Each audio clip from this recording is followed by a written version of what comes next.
Halkara Türkmen Alawaytları Asosiasiýasynyň Daşol vilayet merkezinde geçirilen dabralar aýratyn täsirli bilen tapawutlandy. Bu ýere vilayatyň ähli künçekläriniň ýaşyl nüfin wekilleri içinäsler we beýleki köp sany adamlar uly howes bilen geldiler. Dabranyň başyny buýsanşy çykyşlaň bir neçe deňlenildi. Türkmen Alawaytlary halkymyzyň mukaddes gymmatlyklarynyň biridir.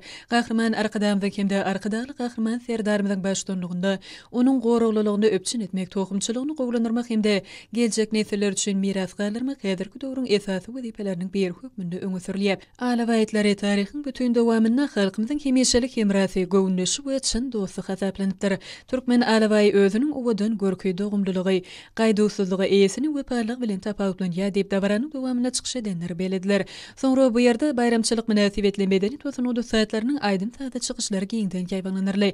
Onu tanymal başlar, estrada aýdymçylary, tans we halk dörejelik toplary bayramçylyk münasibetli ýörüýte taýýarlan aýdymlaryny, tanslarny dabara gatnaşçylary sowgat etdiler. Şol çykyşlarda berkarar ýurdumyzyň betarap döwletimiziň berdany halkymyzyň türkmen alawaytlaryny wasfy belenden ýetirli.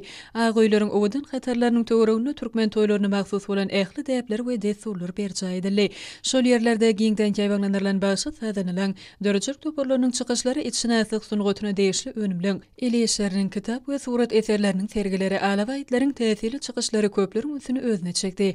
Dabara gatnaşçylar bu ýerde guralan sergini uly gyzyklanma bilen synediler. Geçirilen bayramçylyk çäreleri bagtyar döwrümizden belend ruhyny hasam ýokary götürdi.